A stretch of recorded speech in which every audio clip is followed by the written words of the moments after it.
What's doing, everybody? Today is Tuesday, August 27th. RFK Jr. and Tulsi Gabbard have jumped on the Trump train. Kamala Harris ghosted the Gold Star family members at the anniversary of Abigail Gate. Joining me on the podcast today, Breitbart News' Joel Pollak and former congressional candidate Lavern Spicer. I'm Alec Lace. This is the Alec Lace Show. The American family is under attack. Parents are the underdog of this nation. Your children are being indoctrinated. That's right. Your children. They do not belong to the state. They do not belong to the school system. They belong to you, the parents, as a blessing from God our Father. So let's preserve, protect, and fight for the American family together. You're listening to the Alec Lace Show. The future is family.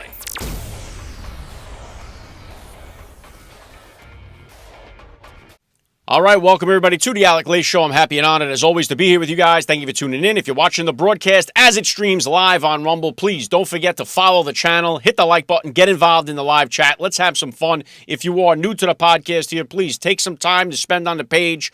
Go through so many of the other great guests that I've had on the podcast that have joined me here. You see some of them on the backdrop. If you're watching on Rumble, you see them. Senator Ted Cruz, Congressman Perry, Congresswoman Marjorie Taylor Greene, Vivek Ramaswamy, many guests. Over 150 guests have joined me here on the Alec Lace Show, so please take a minute on the page and go through. And I got two great guests joining me on the podcast today.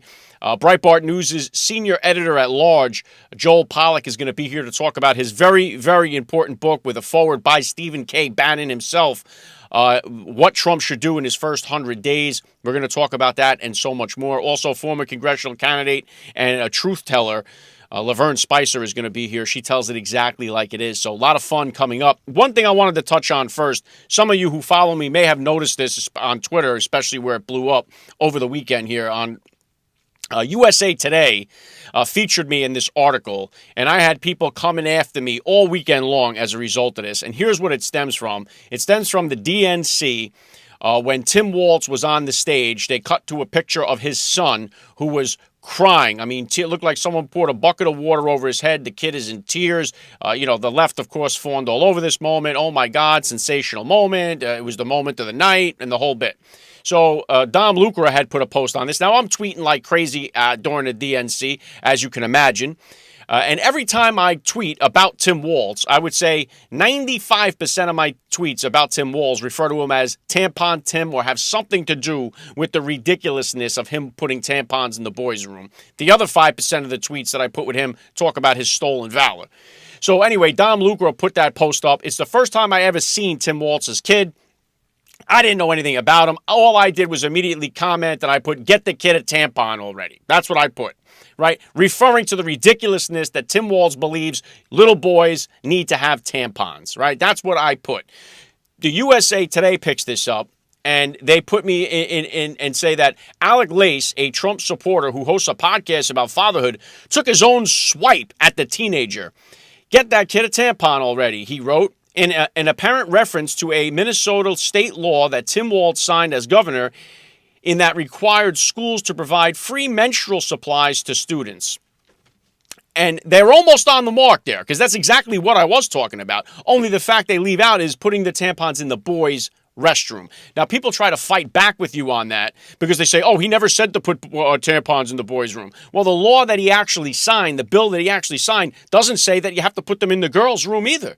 It says they should be supplied to menstruating students. What is a menstruating student? It is a girl. Those are the only students that menstruate. But he uses the language menstruating students, just like we hear birthing person, right? It's that LGBTQ bending the knee to the LGBTQ mafia. I'm an ally of the LGBTQ community. I'm better than you.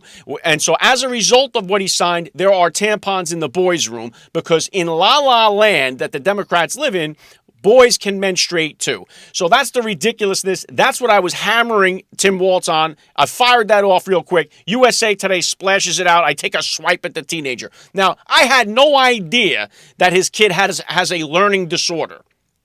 So apparently now they come after me like, oh my God, Alec Lace is making fun of handicapped kids. Oh, he's making fun of kids with disabilities. Number one, I had no idea, and the kid has a learning disorder. By the way, so does one of my sons have a learning disorder, okay?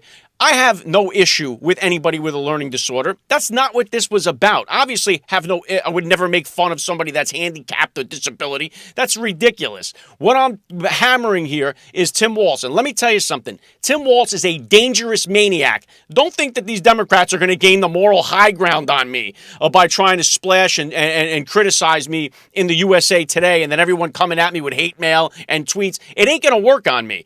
They have a problem with me, but they don't have a problem with this guy who passed a bill in the state of Minnesota that allows babies to die that survive an abortion. You think you're gaining the moral high ground on me? This guy, Tim Walz, is an animal.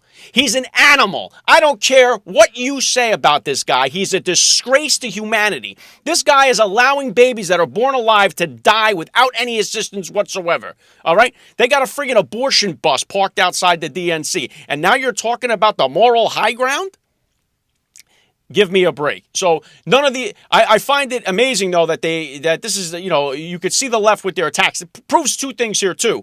One very important is that the mainstream media gets their news from X. That's what they do. The USA Today is yesterday's news today. They have zero fresh new ideas. Everything they talk about is outdated, and they get everything on their website from X. X is where everybody is getting their updated information, including the mainstream media. Okay? And case in point, when I called Kamala Harris the Hawk 2 lady that went viral all over the internet, I called her that on Fox News. The clip didn't go viral from me being on Fox News. The clip went viral when I posted it to X. That's when everybody saw it. X is where everybody is going to get their news. But the USA Today and all these other lamestream media outlets, they try to pull the stuff from X and then make their own stories about it because they can. That's where all the information is. So don't get me started on this Tim Walz. This guy is an animal. That's what he is, and he's dangerous. Could you imagine giving this guy the keys to the White House, being one step away from being in charge of the country? Don't even get started on his stolen valor and all that stuff. Just his stuff with allowing kids to be born and then die is a disgrace. All right, so I don't have any love loss for Tim Walz whatsoever, and I'm not intimidated by the fact that these maniacs started coming at me as if I somehow was being abusive towards a kid who has a handicap. And it's a learning disability. And again, my son has he has the same thing. He has a learning disability, one of my kids. So I have, my heart breaks for kids that have trouble learning with disabilities, have any kind of disabilities. That goes without saying. So spare me the rage. And if you are raged about people attacking other people's kids online, and then I have a message for you. Please hunt down some of the more than 50 accounts that have attacked my daughter on X and on Instagram and on TikTok. Please help me track these people down and give them a piece of your mind like you did to me. Here's a few of them I'll put up. Your daughters and your wife are all practicing their Hawk Tua on you, it seems. Here's another one from Barry Blackwood. Your daughter is a Hawk Tua girl in training. They even posted a picture of her with that one. I heard you have a daughter. I guarantee she'll grow up to be the biggest Hawk Tua girl of them all. Ha ha ha, smiling faces. I'm sure your daughters will be great at Hawk Tuing. Give them your knee pads. All right, these go on and on. Alec Lace teaching his daughters to be the best Hawk Tua chicks. Why are your kids so goofy looking? I saw your family photo, and I see a few past and future Hawk Tuas in there. Okay, this goes on and on. Minimum 50 to 100 of these. A lot of them posting pictures of my daughter online. These are the people that claim to have the high ground on me, that are filling up my inbox, calling me disgusting and all this stuff. So I just wanted to comment on that. Number one, it was total, complete and utter bullshit to say that I made fun of some kind of handicapped kid whatsoever. So I just wanted to address that, and don't think it's going to stop my attacks on Tampon Tim Walz, who is a danger and a threat to humanity. So don't think that's ever going to stop. All right, so I just wanted to kind of clear the air on that before I moved forward here. And again, here we go with Kamala Harris. One of the things, too, I get hammered on, too, is I'm called a racist because I say Kamala Harris's name wrong, like most people in America do, I think. They say it's racist. They called out Congresswoman Nancy Mace, who I've had here on the podcast. They called her a racist because she said the name wrong. And so what was interesting was that the DNC, it doesn't seem to be just us conservatives that have a problem saying her name. It's Democrats as well. Take a listen. Kamala Harris. Our leader, Kamala. Kamala Harris. Our leader, Kamala. So I guess Al Sharpton and Bill Clinton are both racists, according to the left. Now, these are their rules, not my rules. If you say her name wrong, now, you can't tell me that you're going to give a speech at the DNC and not make sure you say her name correctly, right? So maybe they said it on purpose the wrong way, right? That's what they accuse me of doing, Kamala Harris. So it just seems like, everything that the left says, it's okay when they do it, not okay when you do it. And that's the issue. And Kamala Harris is another one, just like Tim Walz, who's a danger to this country. And just to stick on that for one more second, 6 months before accepting her nomination in 2020, when she was becoming the vice president-elect, Senator Harris voted against the Born Alive Abortion Survivors Protection Act, which mandated that infants surviving a botched abortion be provided the same level of care as other infants born at the same gestational age. So both her and Tim Walz are as far left as you can go and as extreme as you can go on the abortion issue, that literally let babies born alive die without any assistance whatsoever.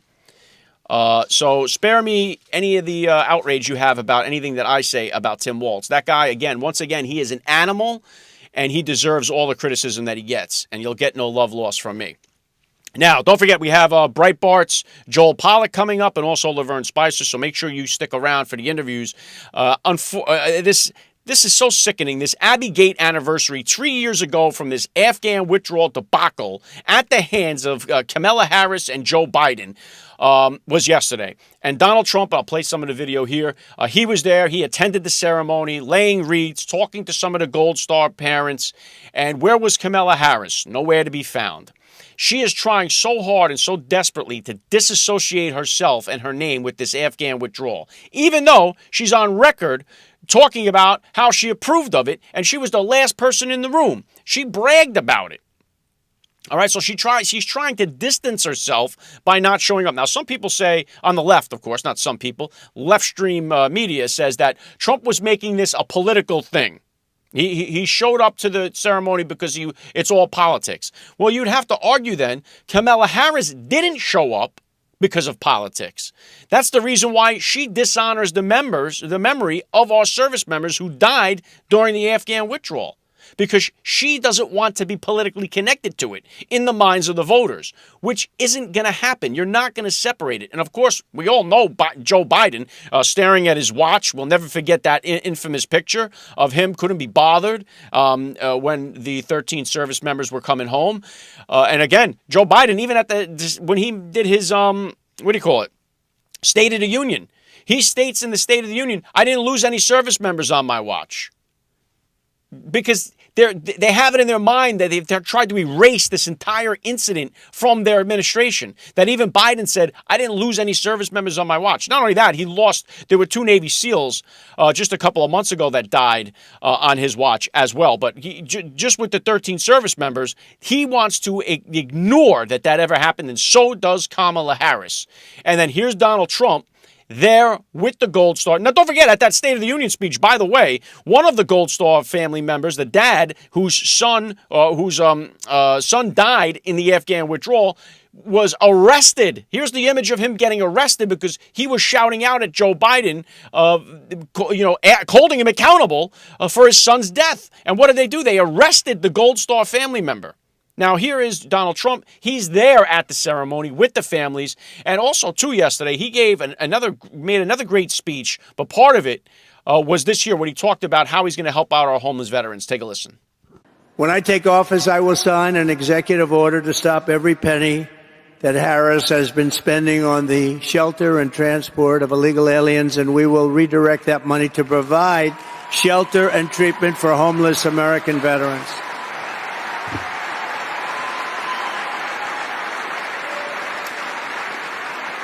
And we will end very rapidly veterans' homelessness in America. We had it down to a level that was the lowest in a long time. And I think all Americans, all human beings that are in this country right now feel the same way.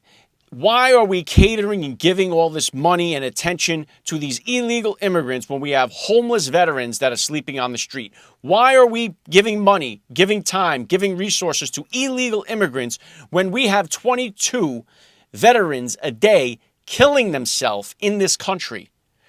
The priorities are skewed, and people see it. And Donald Trump is talking right to the hearts of not just the veterans in this country, but to the family members of veterans. So how many families out there have somebody in their family that is a veteran, right? And they're being mistreated by this Biden-Harris administration. They are, and they try to paint this picture of Trump using this false narrative that Trump called them suckers and losers, because that's all they have. They have bullshit that was never said. They made it up, and they're going with it. That's their big deal. Their big deal is Trump called them suckers and losers, which is zero credit. That has zero credit to it. Was never said. There's no video whatsoever of Trump saying this. There's no audio whatsoever of Trump saying this. It's complete fictional. It's completely made up because they're trying to do anything desperately that they can to turn veterans away from Trump, who overwhelmingly support Donald Trump. All right? Overwhelmingly. And the combat veteran community even more so overwhelmingly supports Donald Trump. But here, obviously that we see, you have so many homeless veterans on our streets, and you're catering to these illegal immigrants, putting them in $600 a night hotels, giving them the free phones, giving them the free health care. It's a disgrace what is happening. So on so many different levels, it's a disgrace. And what was one of the, obviously the biggest news I think that happened over the weekend, or since the last time I spoke with you guys on Thursday, was that Robert F. Kennedy Jr. Ended his presidential campaign and threw his support and endorsement fully behind President Donald Trump. Now, he did this at a great cost because for Robert F. Kennedy Jr. to do this, it meant severe backlash, not just from his voter base or from his constituents or from his, people that helped him on his campaign for president, but major backlash from his own family. His sister, in particular, who is drowning in Trump derangement syndrome, she lashed out, I think, the hardest against him. But also, too, just other family members and his own wife was urging him not to do it. So he has a lot to lose by doing this, but he put his country first. He put his country ahead of his own self, right? Of his own self-serving needs, he put his country first. And you have to commend the guy for that. Joe Biden, they say, he stepped down, not for the country. Joe Biden stepped down for his party. His party pushed him out. And so he was telling you for the longest time, there's no way I'm not running. No way I'm not running. His party forced him out. So they said, he did the best thing. No, he did the right thing for his party. His party wanted him out. And then they endorse a candidate that never got any votes. We've been down that road before. But now also, along with RFK Jr., you have Tulsi Gabbard, who I had on the podcast here right before Trump made his VP pick. A lot of people speculating could have been one of those two, RFK Jr. or Tulsi Gabbard. But Tulsi Gabbard yesterday came out and fully endorsed President Donald Trump. Both of them are going to be working to help get Trump back into the White House. Now, these are two Democrats, two prominent Democrats, mind you. The Kennedy name with Democrats is a golden name. I mean, that is the platinum name in the Democrat community is the Kennedy name. And when you have a Democrat like Robert F. Kennedy Jr.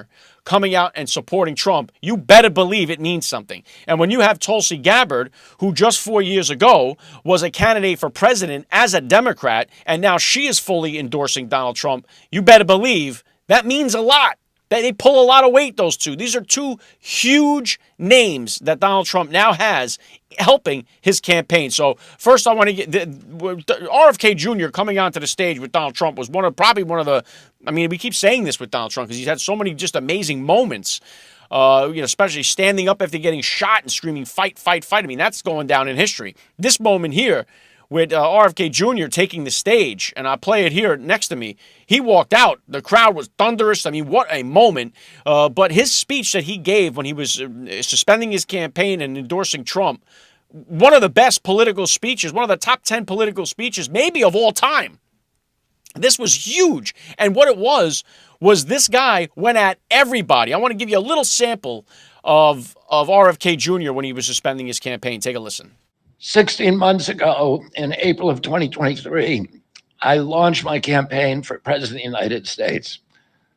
I began this journey as a Democrat, the party of my father, my uncle, the party which I pledged my own allegiance to long before I was old enough to vote.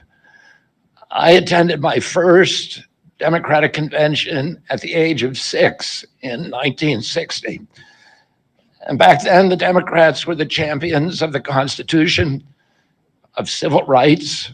The Democrats stood against authoritarianism, against censorship, against colonialism, imperialism, and unjust wars.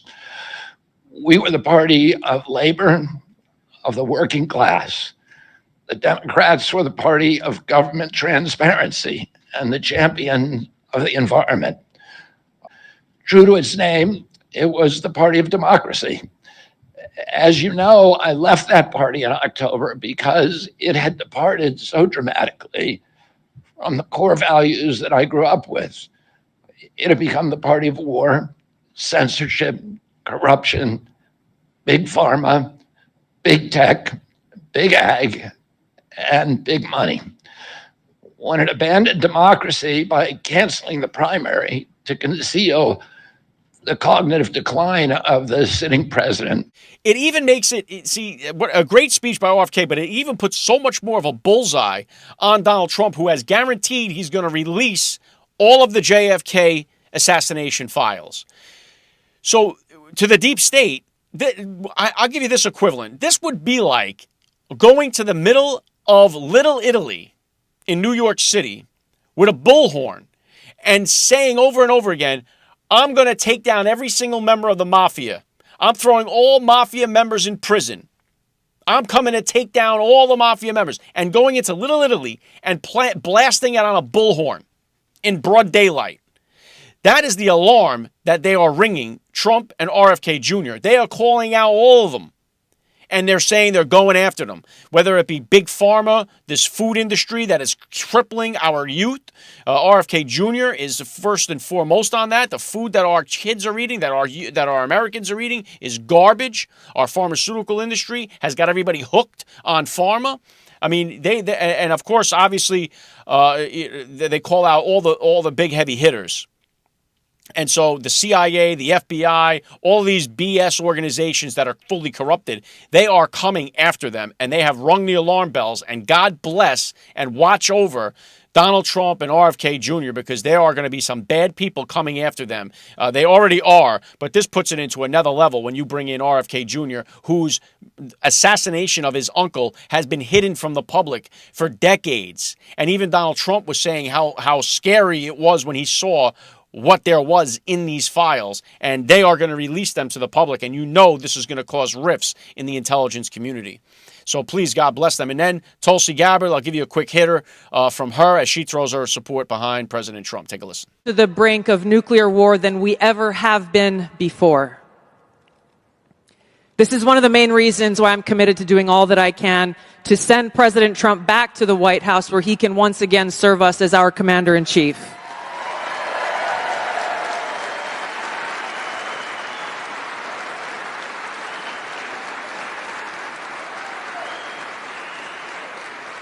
Because I am confident that his first task will be to do the work to walk us back from the brink of war. We cannot be prosperous unless we are at peace. And we can't live free as long as we have a government that is retaliating against its... Again, if you missed my interview with Tulsi Gabbard, she was right here on the Alec Show with me. Flip it back a few episodes, and you'll get a chance to see it. Tulsi Gabbard, I think, is such a big plus to have in the Trump campaign, helping Trump along the way here. It's all hands on deck. This is the end of the republic as we know it if we don't win this one, and that's it. These Marxists are going to march right across our country and destroy it if Trump doesn't get back in there. So some people are like, I can't take these people that are like so weak in the knees when it's like, oh, well, do we really want to have this Democrat support from RFK or Tulsi Gabbard? How stupid could you be not to realize that the alternative is the country is gone forever and you're never getting it back? Now is the time. Whatever it takes to win. There is nothing you can't do right now to try to win this thing. Because if you don't win it right now, you never have another chance to win it back. There is no another Trump coming in 4 years. This is it. It's Donald Trump or communism. Donald Trump or Marxism. That's what we're facing. You have two of the biggest left-wing lunatics in the history of this country running for president, and you cannot let these people at the White House. Give them a chance to get into the top seat. So can't stress it enough. And somebody who knows what's at stake is Joel Pollak. I'm going to bring him on now. He is the editor-in-chief, senior editor at large, I should say, of Breitbart News. He's got a brand new book out, The Agenda, What Trump Should Do in His First 100 Days, maybe the most important days in the history of this country. He was a former research fellow at the Hudson Institute. He's got a law and bachelor's degree from Harvard University, master's degree from the University of Cape Town. He's the host of Breitbart News Sunday on SiriusXM. I'm honored to get him on the podcast today. We're going to break down some of these ideas he has for what Trump needs to do first 100 days back in office. We got to get him back in office first and foremost, but let's bring him on the podcast. All right, joining me now, Joel Pollak. Welcome to the Alec Show. Good to be with you. Well, it's a pleasure to have you here. I know you got the new book, The Agenda, What Trump Should Do in His First 100 Days. And I just kind of wanted to start right off the hibbity here. I know you got the foreword by Stephen K. Bannon in the book. I just had his daughter, Maureen Bannon, on the podcast here last week. Obviously, they stuck him in the clink. Have you had a chance to communicate? I know she communicates with Steve through emails. Have you had a chance to communicate with him since the book dropped? Well, in fact, I never even communicated with him when he wrote the foreword. He was interested in the book, and he stepped up and wrote the foreword through the publisher. It was the last thing he wrote before he reported to prison. That's how important the book was to him, and I'm flattered by that and honored by it. But, you know, unfortunately, when someone goes to federal prison, there's a very limited number of people they let you have outside contact with regularly. And I could go visit him in Connecticut, which is where he's being incarcerated, but he is focused on what he needs to be doing and doesn't really want the distraction of outside visitors. He comes back on November 1st, right before the election. Of course, the Biden administration and the courts made sure he was out of commission for the crucial part of the 2024 election. I regard him as a political prisoner. I don't think there's any way to deny that. The January 6th committee in the House was completely illegitimate. It broke its own rules, and it hid evidence. People hid evidence from it. It violated the due process rights of witnesses who were called to testify. And it never had authority to issue the subpoenas that led to the prosecution of Peter Navarro and Steve Bannon. So I regard him as a political prisoner. And that's one of the things I would do in the agenda is pardon all of the nonviolent people who were arrested or incarcerated over January 6th, all the political prisoners this administration has pursued while it's let go all of the rioters from 2020. And, you know, interestingly, Donald Trump is facing potential sentencing soon in the Manhattan case, which is a state case, for allegedly falsifying business records, you know, failing to report payments to Stormy Daniels as a campaign expense, even though they weren't a campaign expense. I wonder how the Bidens and the Harrises kept Doug Emhoff's relationship with a nanny that broke up his first marriage quiet for so long. Clearly, she had some kind of non-disclosure agreement. I want to know if those payments to the nanny were disclosed as campaign expenses, because if they weren't, then under New York state law, Doug Emhoff and possibly Kamala Harris should be prosecuted the same way Trump was prosecuted. Of course, they won't be prosecuted, because the point was never to enforce the law. The point was to get Trump. So it's just interesting to me that as this Doug Emhoff story has come out, nobody's asking about that. Well, Joel, it's a brilliant point. I didn't consider that myself either. That's the first time I've heard anybody make that connection. And I would be curious to hear that as well. Maybe perhaps where did the money come for him to have the abortion too, or for her to have the abortion, but we don't know if she had an abortion. You know, he's not telling us. And that also underlines the idea that there's some kind of non-disclosure agreement, right? Why is everybody quiet about this? So he admitted having the affair, but he didn't talk about the nanny. He didn't confirm or deny reports that she got pregnant. You know, I joked about this and said, my new position on abortion is that I believe that a choice that important should be left to Doug Emhoff. You know, that's, but we haven't heard any follow-up about it. The media are completely uninterested. You couldn't be more right, and it's definitely something that needs to be. And you know that if it was the situation reversed, we know that they'd be hammering away if this was somebody in the Trump camp that was doing the same thing or had this same issue going on. But we know that it's a political witch hunt that's been going on, and Trump is about to be sentenced just in a few weeks here. It's going to be curious to see what they do if they're going to try to throw him in prison as well. And it just seems like you said, Bannon was put in prison, and all these things happened while he was away. We had the assassination attempt. You had the Trump Biden stepping down, Kamala getting installed. You had all these things happen. Now, the latest breaking news was RFK Jr. now suspending his campaign and throwing his support and his endorsement behind President Donald Trump. How do you see this affecting the campaign? I mean, it seems like, if anything, we don't have to worry about RFK taking Trump votes away from Trump. So how do you see it? It's a very positive development for Trump because, as you mentioned, the votes that would have gone to RFK will now go to Trump. Many of them, not all of them, but many of them will go to Trump. That could make the difference in a few key states where RFK was doing very well. In fact, he was polling at about 5% in many of the swing states. And we know how close those swing states have been in previous elections. So 5% is a lot. And if he throws his support, as he has done, to Trump, then he takes those votes with him to Trump, presumably. But the other aspect of it that's important is that RFK confirms that Trump is a legitimate candidate, that he's a candidate with interest in policy ideas. RFK is very serious about policy. You might not agree with him, but he has always taken issues very seriously. And so to have someone like that endorsing Donald Trump sends a message that Trump is a candidate of ideas. He's a candidate who other people trust to get things done. And that's what's very important. It leads to, I think, a little more energy coming into the campaign.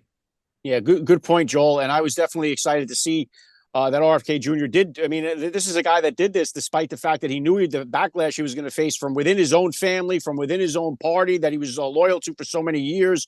His own wife didn't want him to do this. So this guy, by doing this, he really had to stand on his morals and his belief in order to make this this endorsement, which he knew he was going to face immediate backlash. So I think it was a big deal. Now, you obviously have the book, The Agenda, What Trump Should Do in the First 100 Days. I would imagine the two key points we got to focus on right out of the gate. I know you said the January 6th people, we got to get them pardoned, the nonviolent people on January 6th, but economy and the border. These are two things that he has to hammer on day one. Well, the border, I think, is the most important issue. It's a national security issue. It is an economic issue. And it's an issue for so many other reasons. I mean, you talk about people coming into our country who don't share our values, who are fomenting some of these riots on college campuses and in big cities.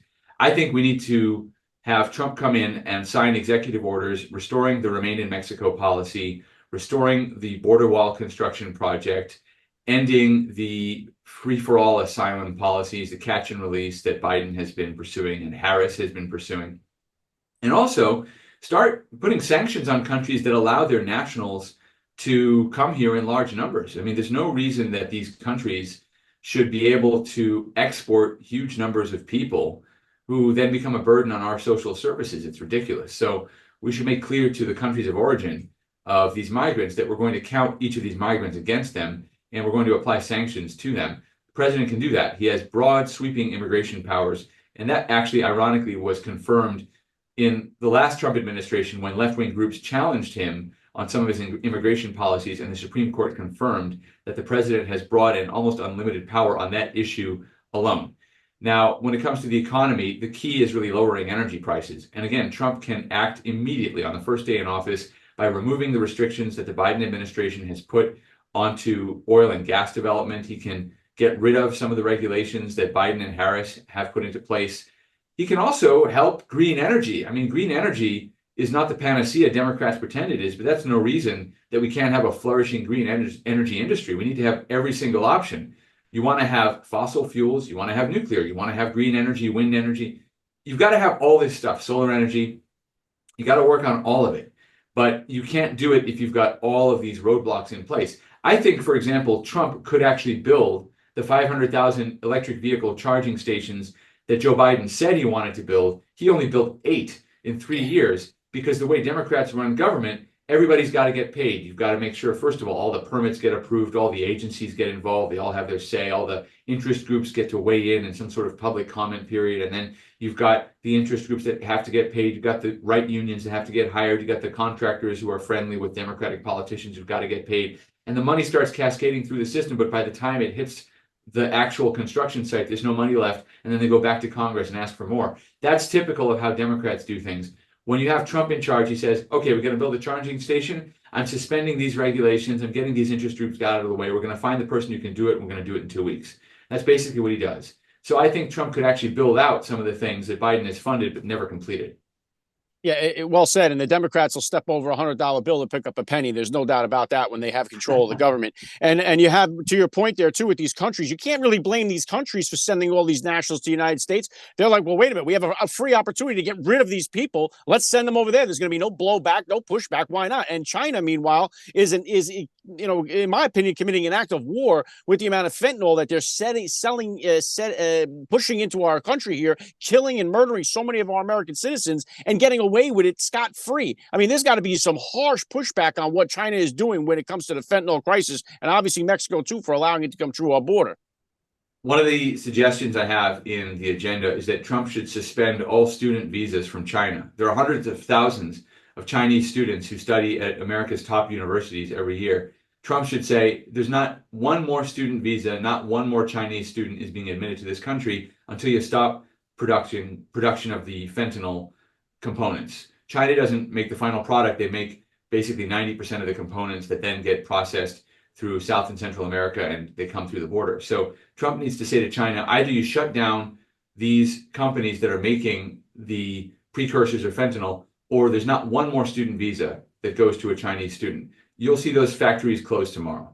100%. I like your style with that. There's no question it has to be dealt with, and it has to be dealt with swiftly and strongly. And one thing I wanted to ask, I know you got a chapter in the book on faith.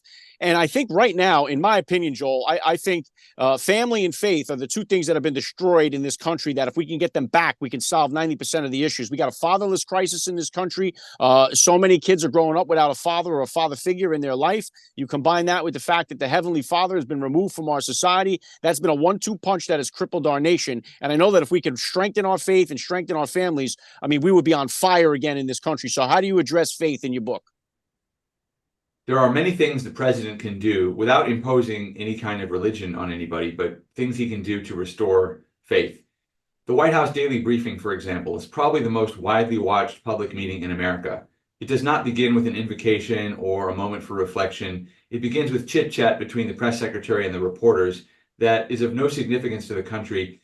And when you have a Republican president, it begins with reporters trying to grandstand and ask questions that'll get them onto YouTube and viral videos.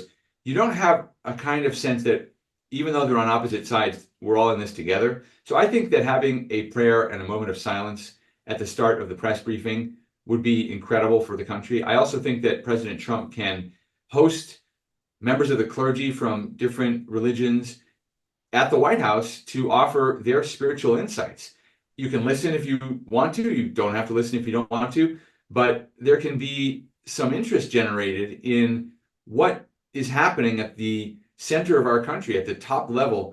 What insights can Americans take? Can we look to the president for spiritual leadership as well as political leadership? And I think the answer is yes. You know, they talk about the Oval Office being a bully pulpit. Well, we need a little less bully and a little more pulpit. So I think that the president can set the example, and he can start introducing elements of this. Also, you know, it's constitutional to have a moment of quiet reflection. The Supreme Court threw out prayer in school in 1962, but there are things that are allowed. And I think the White House can model those things and demystify them. You know, I don't think anyone's ever been offended by a moment of silence. You know, no one's ever protested about that.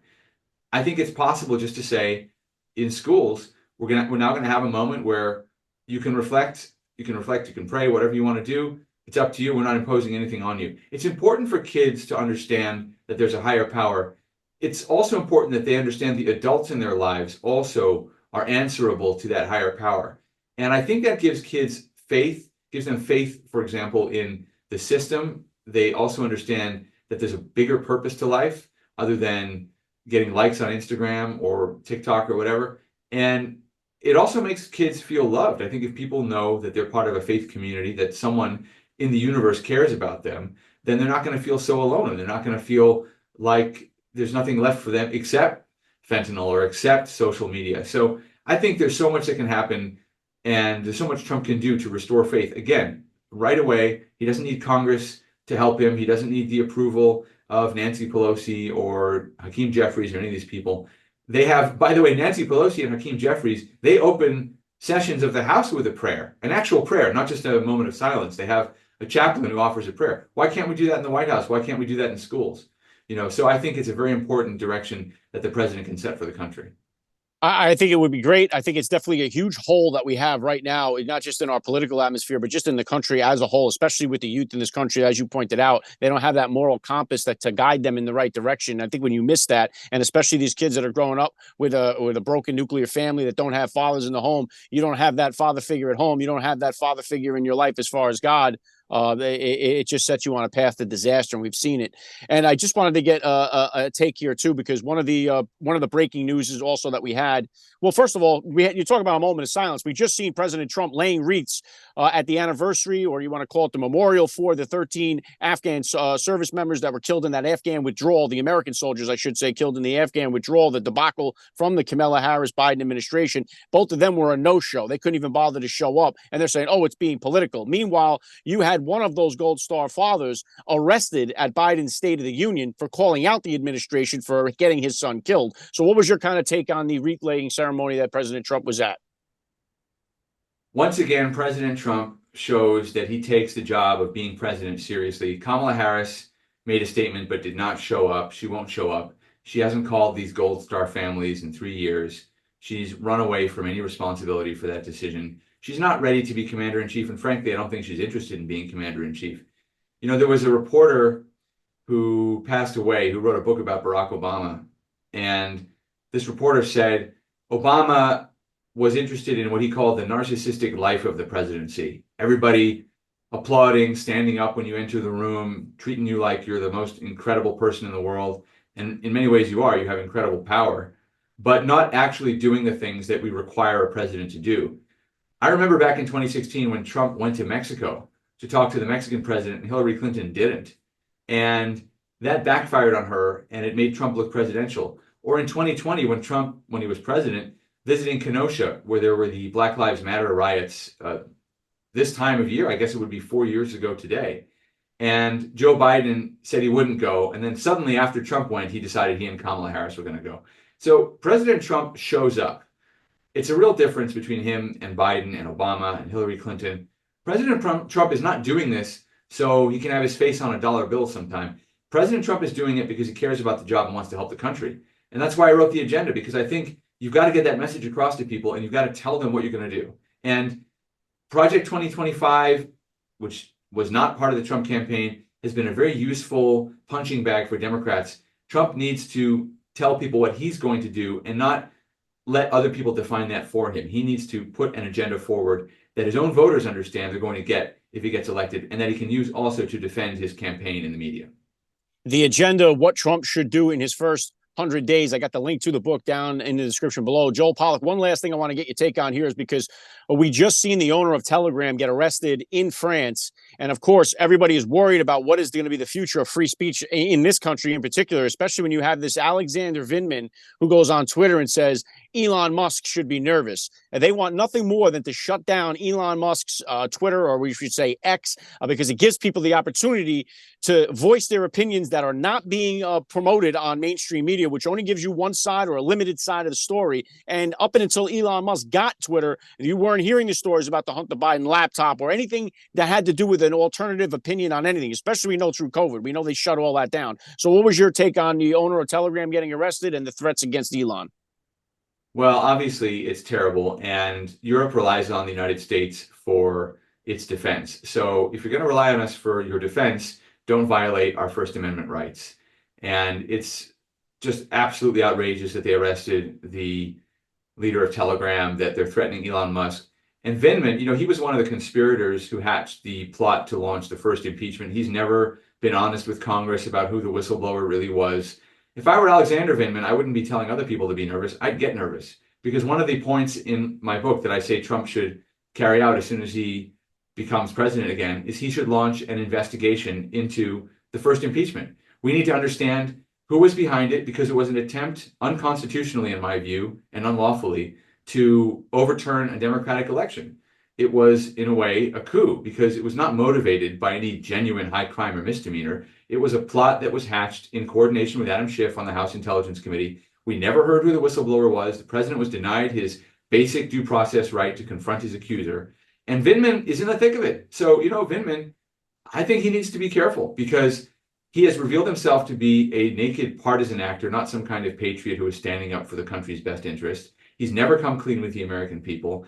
And that's something that Americans need to understand, that our justice system works, that both sides are subject to the same rules. And if you're going to go after Trump over supposedly leading a quote unquote insurrection, well, okay, we're going to go after the people who tried to overthrow Trump undemocratically, and understand who motivated this. Whose idea was it? How did they organize it? Who was involved? And why have they never revealed all the details to us? I think as much as the JFK files, we need to know what happened in that first impeachment.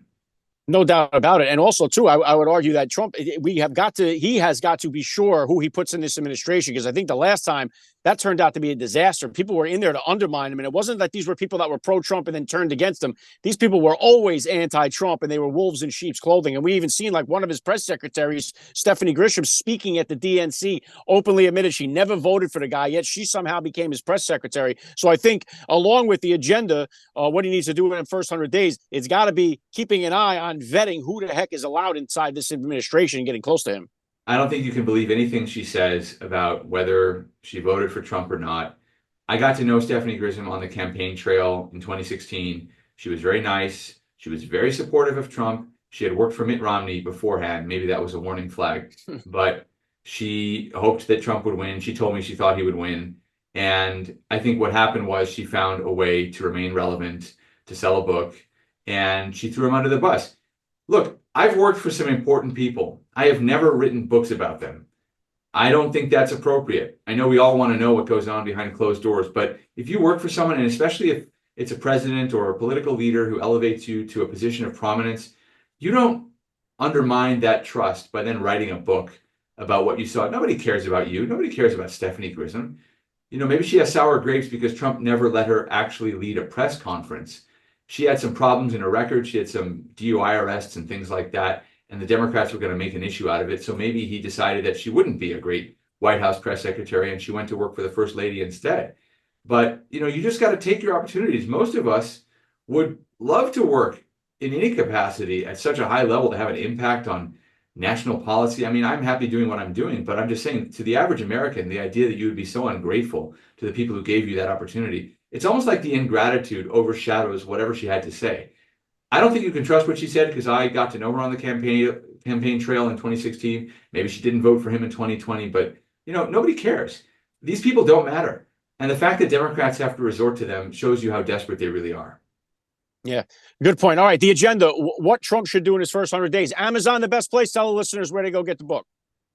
Best place is Amazon.com. You can get it in hardcover and in Kindle format. The Agenda by Joel Pollak. You got it. I got the link down in the description below. Joel Pollak, best of luck with the book sales. I appreciate you giving me a few minutes of your time. Love to have you back on anytime. Thanks for giving me a few minutes today on the Alec Show. Thanks. Always good to join you. All right, honored to have Joel Pollak on the podcast today. The agenda, what Trump should do in his first 100 days. You guys have heard me harp on something like this before. Get the information. Get it in your hands. Joel Pollak is somebody that's obviously does great research when he does his books. He's somebody that's going to give you the information to argue, slam home the talking points when you're arguing with your, maybe not just your liberal friends, but people on the fence, those middle ground people who aren't swayed yet. You need information like is available in the agenda to help guide you along the way and help to reinforce some of your own values and some of your own beliefs into why we're fighting the fight that we are. So the agenda, what Trump should do in his first 100 days, the link to the book is down there in the description below. Get the information and share it with a friend. It's vitally important, and it's good. Steve Bannon, he wrote the foreword with it. You heard Joel talking about it at the beginning, how important it was for him to get involved in this book. So don't miss out if you have a conservative friend in your family. or a common sense person in your family, I should say, send them a copy of the book. All right, let's move it right along here now because I got a feisty young lady joining me on the podcast. I love her content on X. Lavern Spicer tells it like it is. She is not afraid to hold back. She's a regular girl, and she is sick and tired of being sick and tired of watching what is happening to our country. She's my kind of girl. She's a former candidate for Congress in Florida. I'm going to put the links to her social media there down in the description below. She also hosts her podcast, the Lavern Spicer podcast. And be ready when you listen to her because she comes at it hard. And let's get it going here. Let's bring her up. You're listening to the Alec Late Show. The future is family. All right, here we go. Joining me now, Lavern Spicer. Welcome to the Alec Late Show. Thank you, Alec, and thank you for inviting me. Well, you know, I had seen your post that you put on X, formerly known as Twitter there, when you were talking about the DNC, Barack Obama, Michelle Obama, talking about how much they did for the Black community. And it seems like it's that time of the year again where we see all this pandering going on from the Democrat Party. But really, there's never been any kind of substance. What Barack Obama and his whole administration, this guy had 8 years. And I didn't see any improvement anywhere that you could point to, specific improvements in the Black community from before he came in and then after he came in. Did you see any? I didn't see no improvement whatsoever. Our community still look the same. People are still in survival mode, trying to figure out how they're going to pay their rent, light bill, put food on the table, and take care of their kids. So absolutely nothing has changed. And one thing we know, Obama did absolutely nothing for the Black community, period. And Kamala has done nothing in the last 4 years. And how much, too, is it, I would think one of the biggest factors that's happening that I'm hearing anyway, that I'm seeing on social media, that I'm hearing from a lot of the interviews is that the illegal immigrants that have been flooded into the country by the Kamala Harris administration have put such a stranglehold on the Black community in the inner cities, and they're sucking up all the resources, and they're saying, well, wait a second, we're getting pushed to the side here, and all these illegal immigrants now are the ones that you're catering to. What about us? You made all these promises to our community, have done nothing, and now you're giving everything to these illegal immigrants, and it just seems like your priorities are completely screwed up here, where the American citizen is getting left behind, and the illegal immigrant is the priority.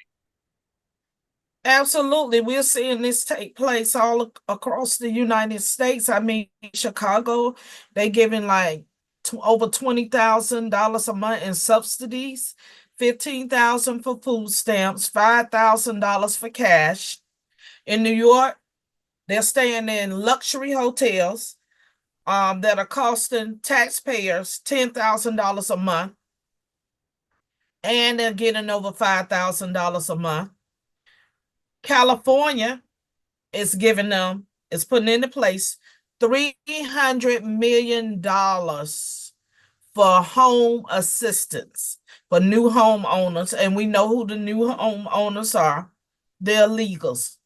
And that is really, causing, first of all, they never even did that for the underserved population, let alone the Black community, period.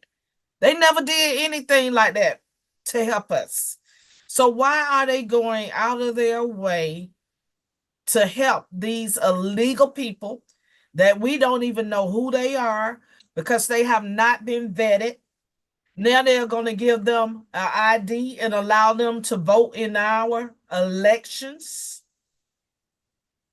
Yeah, and it seems like that has been the plan all along here, Lavern. It's never been about helping the poor, struggling illegal immigrant. It's always been about helping the Democrat Party stay in power. And that's been the play here all along, whether that comes to redistricting, to help them in certain areas where they need it, or to outright let them vote, where we're already seeing cases and instances of illegals registering to vote. And it's something that seems like we know it's illegal, but it seems like it's so hard to track. And then plus, while you say all this money that's costing the taxpayers for the illegal immigrants, the middle class is footing the bill for this while they are paying the high cost of the high inflation at the grocery store, at the gas pump, with their mortgage rates, with their home insurance, with their car insurance. The middle class has been crushed. Now, the Democrats have had control of the White House for 12 out of the last 16 years. And you could argue, too, Trump, the 4 years that he did have, he spent 3 years fighting Russia, and 1 year fighting the COVID pandemic that was released onto the country and into the world. So they've had the control for 12 out of the last 16 years, and the middle class has suffered completely as a result of it. And that's why, Alec, it's time for people to wake up. Wake up. Do your due diligence. Stop voting for these people just because they are black or just because they say they are black when they are really not black. One day they are Asian, the next day they black, then I guess the next one they'll be white, and they want to be all colors and all nationalities and everything else. But at the end of the day, it's time for us to stop supporting people that do not support our communities, that do not have any policies in place to help us, that do not have any policies in place to help this country, period, because they have a Marxist and a communist agenda. Yeah, very well said. There's no doubt about that. And it's mind-boggling to me, Lavern, and I've said this many times, is that the Democrats have had control of so many of these cities for decades, and we've never seen any improvement. Their policies don't work. If the policies did work, there'd be at least one city that we could point to and say, hey, look, here's what this city was like before the Democrats got it, and here's what it looks like after 4 or 5 decades of Democrat rule. Look at this paradise. But there is no place like that on the map of the United States where we could say, here's a direct result of Democrat policies that turned this neighborhood around. None of that exists, yet they keep saying, oh, vote for us, and this time we're going to turn it around. And it's like, how many times can you fool people before you're going to wake up and say, wait a minute, these people promise us the same thing every 4 years and never, ever deliver? Absolutely. And that's why we are seeing in the last 40 years, nothing has changed in the black community. Absolutely nothing. Take a look at Chicago. Look at any given weekend, over 100 people are getting shot up and killed. It's ridiculous. The crime level there is just out of control, totally out of control. And then the mayor came up and said it's because of Richard Nixon. Now, I don't know what the hell Richard Nixon had to do with that. I really don't understand how he made that connection. But look at Baltimore, look at New York, look at California. That place looks like hell. And even this morning, I posted on my Twitter page, this lady was saying that in Colorado, she said the illegal Venezuelan gangs have taken over and they're collecting rent and not allowing the people that actually own those properties to get their rent. So this country is going out of control, and out of control very quickly. So we the people that believe in this country, we need to try to save it while we still have one, because it's so much stuff. I mean, look at Tim. He want to put the tampons in the boys' bathroom. For what? For what? Yeah, and that style of governing is dangerous. What he did in Minnesota, number one, watching the city burn to the ground while his wife is smelling the aroma, keeping the windows open, so I could smell the burning going on. But this guy, too, is a danger to parents. And one of the things that I keep harping on is that the parents are really the underdog in this country right now, because they are sick and tired of having this agenda that Tim Walz believes in shoved down their throat. They're catering to this LGBTQ mafia and saying, oh, we're allies of the LGBTQ, where they're not letting parents know that their children want to change their genders, where they can come there and get mutilated and not tell the parents about it. And I think quietly, the parents, when they get into that ballot box, are going to say, no, not our kids. It's gone too far. And they have come after our women, our girls in sports. They're letting men into the locker room. And that one single issue, no matter what race you are, as if you're a parent of a child, this is alarming stuff to see. And Tim Walz is as far left as you can get. And Kamala Harris was the farthest left senator that they had in there. So it's like, I think parents really are going to be the underdog when it comes to November 5th. Absolutely. All parents should be outraged by what they're seeing taking place in this country, especially if they consider themselves to be Christian. They should truly be on the front line and fighting. Now is not the time to live your life in fear. Now is the time to stand up against the unrighteousness, against the evilness that's taking place in this country, and against the mental illness that is taking place in this country, because that's exactly what it is. And let me say this to you: if you are in the process of mutilating your child that's in elementary school, wait till you see what that child is going to grow up to be like once they get to be an adult. Because what we are hearing and what we are seeing is that these people are committing suicide at a very alarming rate. So think about the side effects. Think about everything that is going to be attached to that mutilation that you're taking those kids through. And the media and the left, the LGBTQ community, do everything to suppress those stories. They do not want the detransitionist stories to be out there, where you have young men and women who came out and said, hey, listen, I did this. Don't do it. I made a mistake. And there's nobody there to pick up the pieces of these shattered lives. Certainly not the left, and certainly not the LGBT community. It's only going to be the Christian community, the people on the right, that are going to say, hey, we understand, and there's a welcome place for you here with us. It's not going to be the left. They are disowning anybody that comes and speaks out and says, hey, I made a mistake. The adults that were supposed to love me, watch over me, and protect me allowed me to mutilate my body. And now I can never have children. I mean, they are destroying so many of the kids in this country, and they're doing it with a smile on their face and acting like this is some kind of advancement or achievement for progress. And it's all degeneracy. You park an abortion bus outside of the DNC, and then you have Christians that are going to vote for the Democrats. That's, to me, doesn't make any sense. It goes against everything that you believe in,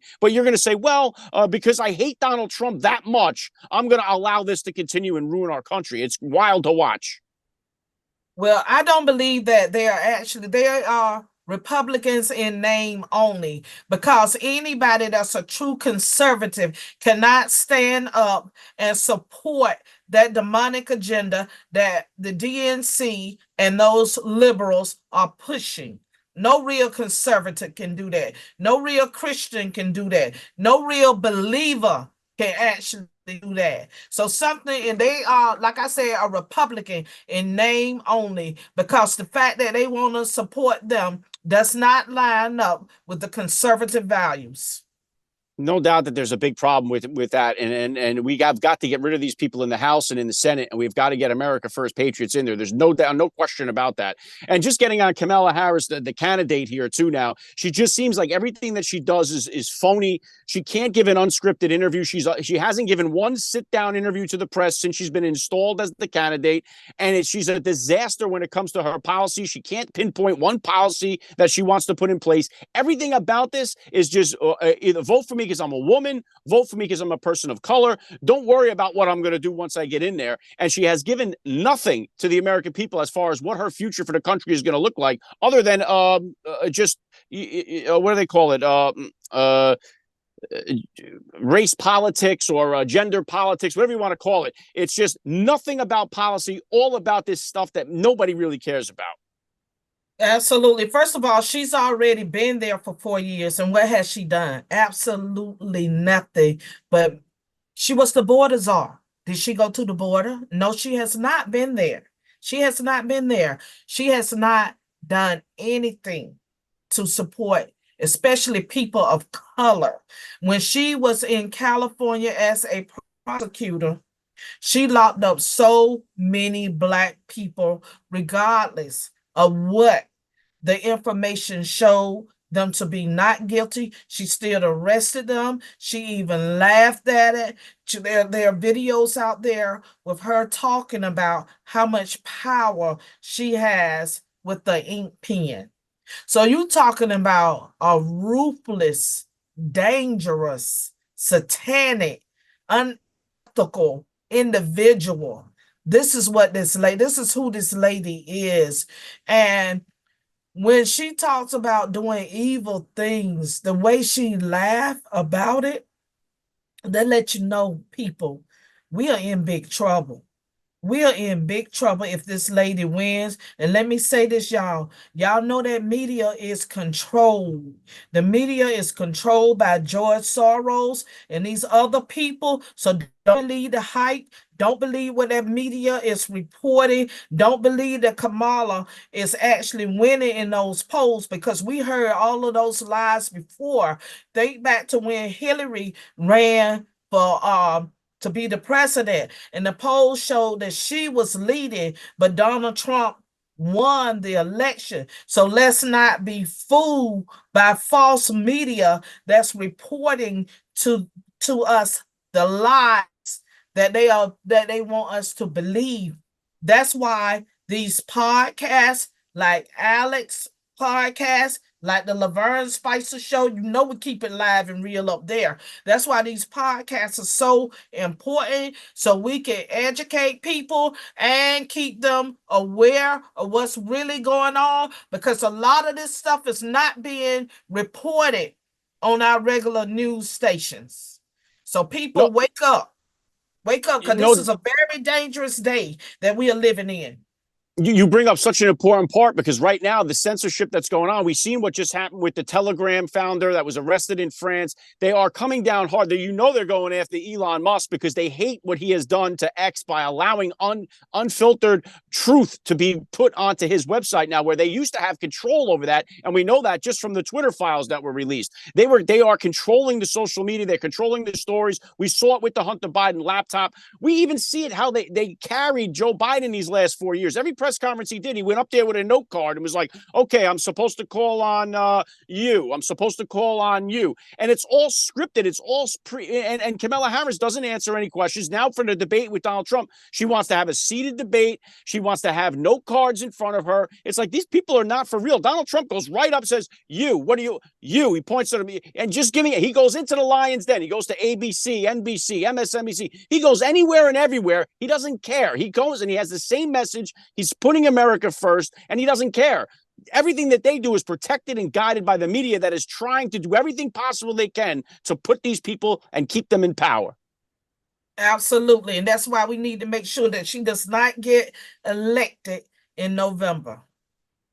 No doubt. What do you got coming up here on the Lavern Spicer Show? Where can everybody go find it? Well, Lavern Spicer podcast is coming up Thursday at 3 o'clock. Y'all, please join me on my show. But also, my show comes with that explicit warning, because I am fiery. And then when they come on my show, I'm going to heat it up for them. Heat it up. But y'all got to, then we talking about Kamala. This lady want to get rid of all the gasoline vehicles, y'all. They want to get rid of them. That makes absolutely no sense. How far can you get with the electric vehicle, y'all? Come on. Think about what they're trying to do to us.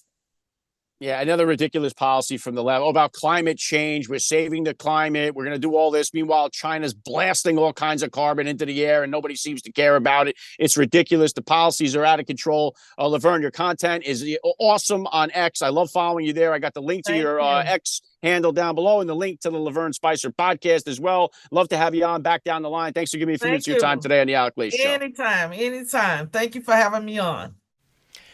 Honored to have Lavern Spicer on the podcast. What do you guys think about the interview with her? What do you think about the interview with Joel Pollak? Hit me with a comment or get involved in the live chat. Let me know. I think what has happened with the black community in this country being led awry by the Democrat Party has got to come to a stop and a standstill. But you have so many prominent members of the black community who are under the wing of the Democrat Party who will never going to turn back, and they're always going to keep shilling for them, and they are doing more damage to the black community. You saw last week when you're at the DNC, how many black supporters does Trump have now? More than any other conservative president candidate in history. And this is the guy they're telling you is definitely racist. Now, if Trump is definitely racist, you would never have one black person ever in the history support him. None. You'd have zero. There wouldn't even be any black person in this country that would support Trump if he was truly racist, like the left has been trying to paint him for 7 years. But not just one person. You have hundreds of thousands of people, millions of people that have seen the lies from the mainstream media and have decided to walk away from the Democrat, we call it the Democrat plantation, that has been keeping black people down for decades, especially in the cities that are predominantly black, that have been voting Democrat for decades. I've harped about it a lot. You guys all know it. You cannot, and if I'm wrong, please send me the information of the city that was turned around by Democrat policies. If you could do that, a Democrat city that's been a Democrat for 40 years or more, that is now a utopian city, please send it to me because I have trouble locating one. All right, so thank you to Lavern Spicer. I got the links to her podcast and Twitter handle down there in the description below. Last thing I want to hit on here, Mark Zuckerberg. He puts out a statement. I'll put it up here next to me from Meta. Too much to read, but here's the gist of it. He's apologizing and feels bad and admits that he was pressured by the Biden-Harris administration to censor alternative views on Facebook, to censor the Hunter Biden laptop, to censor COVID information. We knew this, and this is something now that he got caught doing, and now he's apologizing for it. I think he sees the writing on the wall, and I think Facebook has got to be so far down the list of where people are going right now. Twitter is the place to be.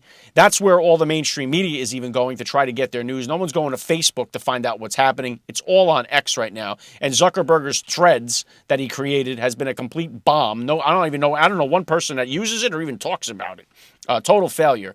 But now here he is, too little, too late. This is a guy that is involved in election interference. And the only reason why he's apologizing to Congress now about it is because he got caught.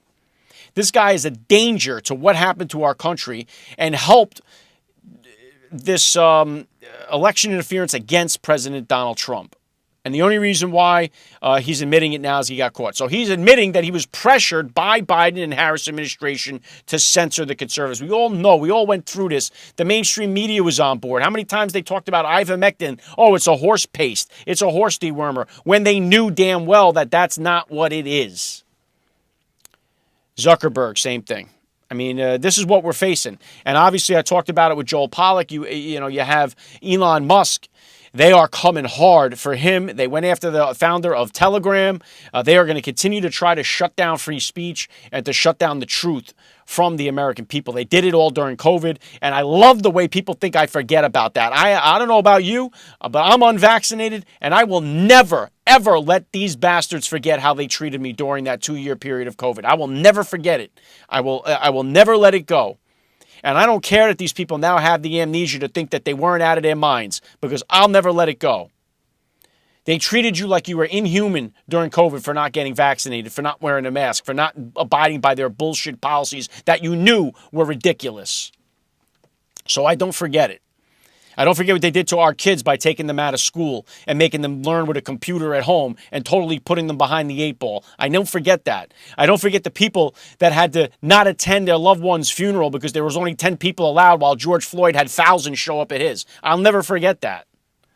I'll never forget the family members of people that had to die alone in the hospital because they wouldn't allow you to stand there and hold their hand while they died. I'll never forget that these people did that to us.